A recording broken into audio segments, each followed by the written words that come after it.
It is important for us to reconcile and come to terms on this very important aspect of the body and our obsession with the body. We've spoken about this in Atma Chalisa. The body is merely a vehicle for us to do what we have come here to do. And what we have come here to do is to experience the consciousness that pervades everywhere also is within us. And we are the manifestation and the expression of that consciousness. That is the purpose of a human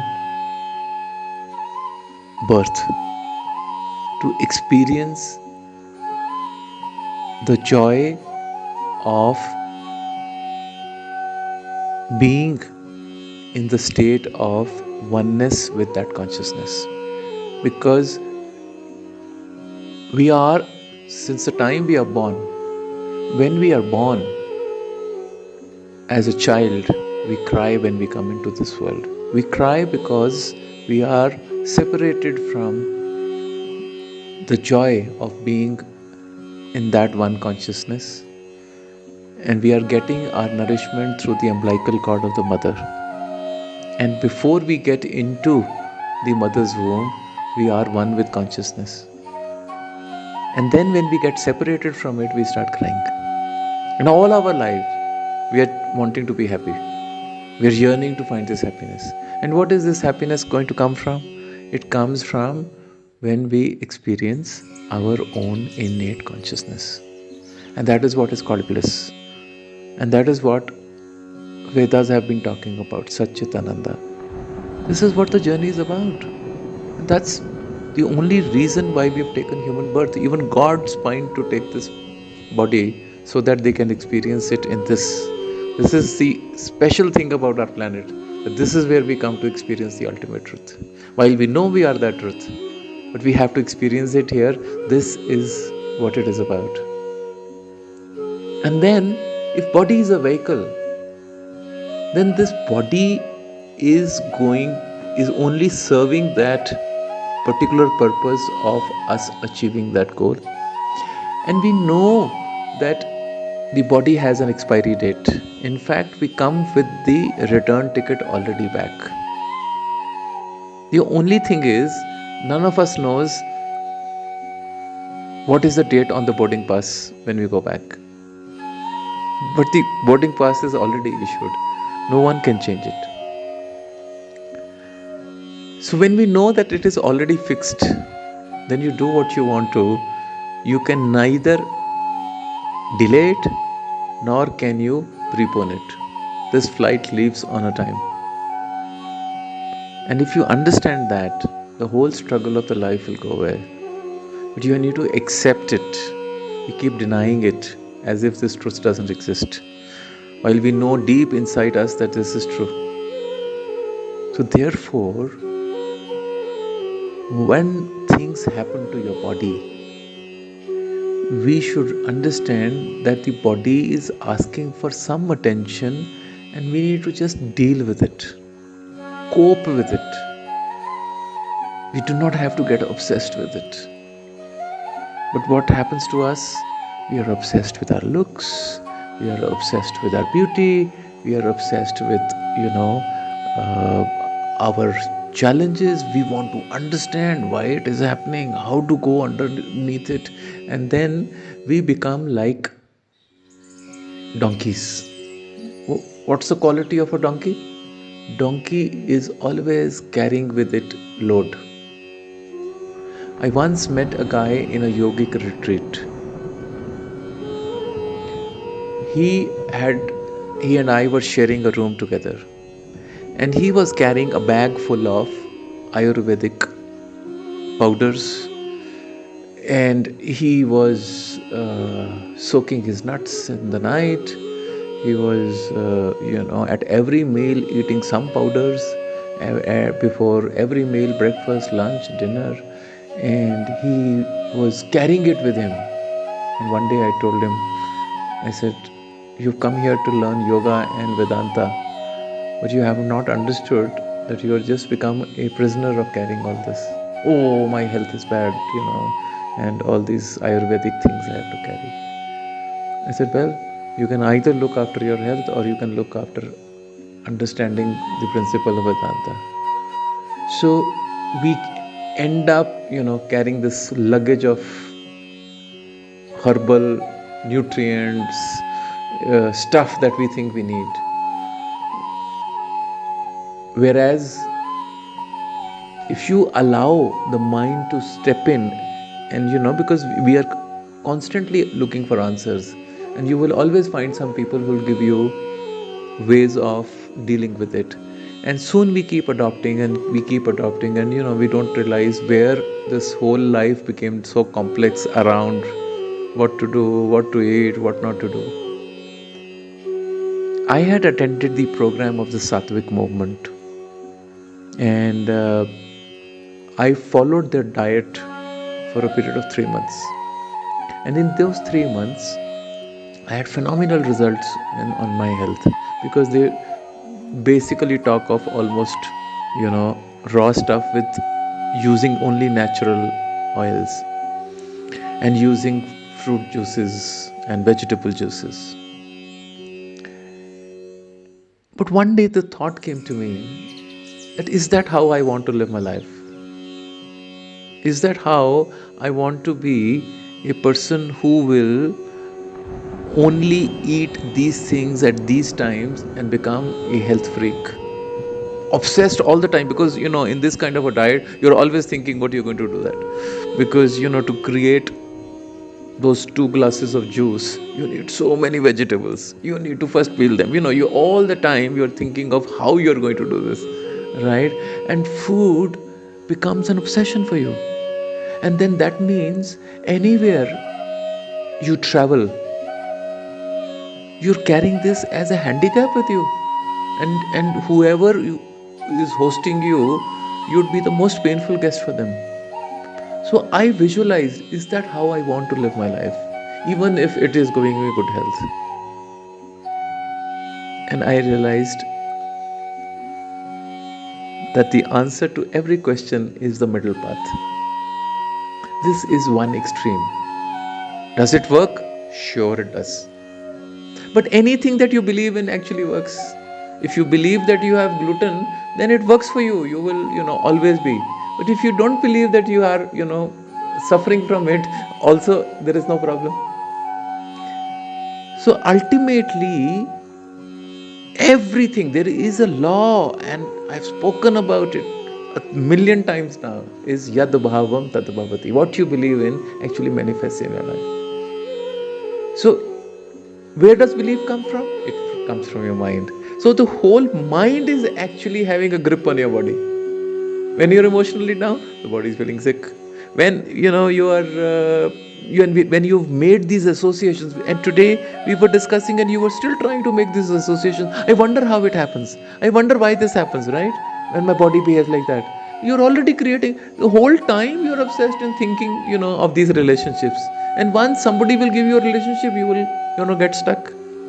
There are some gurus who I see a lot of YouTube videos on, and they will constantly saying, don't eat this, this is poisonous for you. Or they will say, you must eat this in the morning.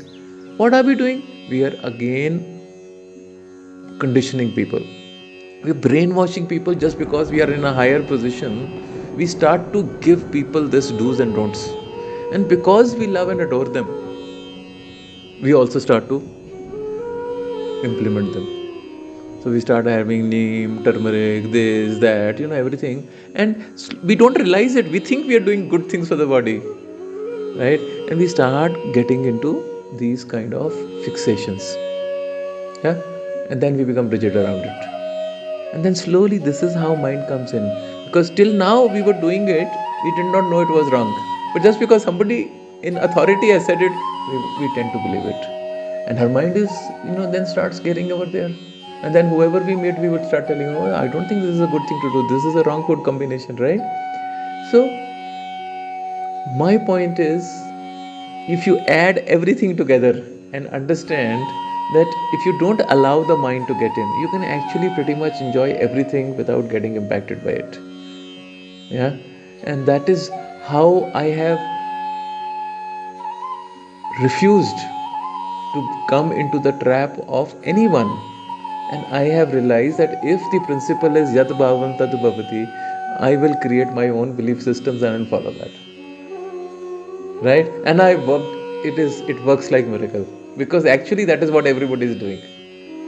Because if Ayurveda is true, then Unani is also true, then Siddha is also true, then allopathy is also true, or homeopathy is also true. But each one of them says different things. If you see, none of them says the same thing. But yet people swear by it, yet people believe that it works.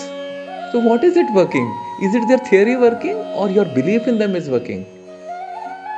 When a doctor heals you, it is not what the doctor has given you, it's the faith you have on the doctor. Right? How comfortable you feel with the doctor. That's what heals you. What kind of a conversation? A doctor who's rude to you, who doesn't talk to you well, you will never, that the medicine of that doctor will never suit you. But the doctor who, speaks nicely to you, who gives you time and attention, even a simplest medicine given by that doctor will immediately affect you. My wife used to tell me, she used to do only charity work. She used to work for these charitable uh, dispensaries, and she said all poor patients would come to her, and they would have already gone to super specialist, though they can't afford it, but they've been running fever for a couple of months, and they've gone and done all the tests and all those medicines, and now they are broke. Simply they don't have the money, and they would in desperation come to a charitable clinic. Right? It's not their first choice, it's their last choice. And she would tell me, she says, I don't know, I give them the simplest medicine. They've already taken the most high range of antibiotics, but she says I give them the most basic because we cannot afford to buy expensive medicines. So I give them the starting medicine, and she says they get healed, and they come and they swear by you. And she used to tell me, she says, the only thing I've understood, that it's the love that I give them. I speak to them lovingly, I get involved with them, and in that they start healing. She says, not the medicine that I've given. Right? And I learned a very important, thing from her. And then I started to apply this in life. And what is it really what we are craving? What is the thing that provides us the best health? Islam. And those who are extremely lucky to get that love are actually one of the healthiest people. Because, it's what we were talking about, that if that person who we spoke about today was actually laughing genuinely, there cannot be a disease in the body. Because that laughter is coming from your inner joy. But if it is coming as an external thing to cope with the sorrow inside, then of course the body is full of disease. Right? So therefore, we have to look after our body, definitely. But we have to look at it as just a means of that if there are some problems that the body has, then you have to figure out how to cope with it, how to deal with it. Because it is not going to impact your entry and exit. Entered you already have, exit is already fixed. The time that you have available to you, which you do not know with certainty how much time you have, because your exit you do not know, that time you utilize for experiencing what you have come here to experience. That's all. And the clock is ticking backwards. Okay?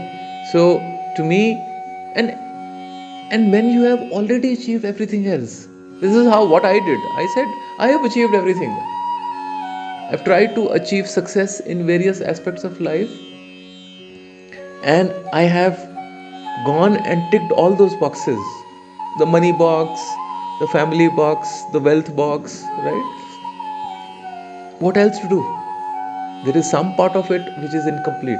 I want to figure that out. I don't understand it.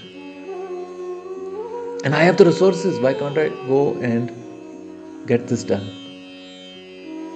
So if I were you, I would be investing every waking moment. In fact, I should be so obsessed with it that even I should get dreams of that. People do get. It's the intensity of your yearning. That's it. Ask her. As her yearning has started to become intense, the experience has started to become intense. I have nothing to do with it. She is now pulling. Earlier, I was trying to give. That's what it is. So please go back, last 1 month's videos, watch, and you will see every question of yours that you need in your sadhana is answered. But if you won't watch them and you don't do manana, you will not realize the whole resources have been made available out of compassion of the consciousness.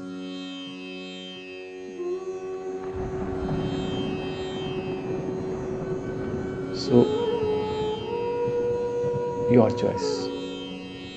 You have your time, you have the opportunity. Are you using it for what you need to do? Because when we go for sadhana, when we go for such retreats, spiritual retreats, then we are just immersed in that, right? Entertainment retreats you've already done hundreds and thousands of them, and the entertainment this can provide you ultimately is something beyond what you have ever experienced through the material plane. If you believe in what I have said, if you believe that this is the goal of life, and if you believe this is what you want to do, then what are you waiting for, right? Why are you not bringing in that seriousness? So that's it.